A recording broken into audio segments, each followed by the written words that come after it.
Hello fellow traders. So making an update on natural gas. So basically we had a panic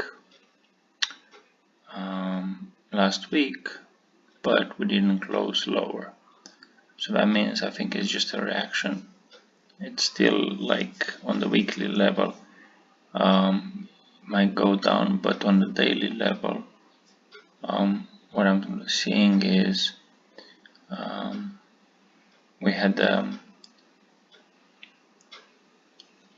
turning point yesterday, and you can see we almost touched the 1890, came in 1892. We keep touching this reversal.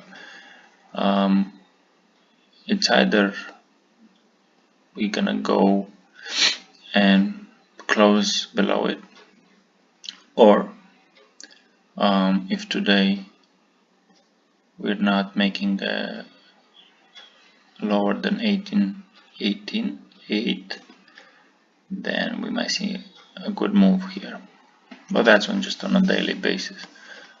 So for the private subscribers, I had actually the reversals and all the reversal and the arrays, so you can check it out. Alright, good luck.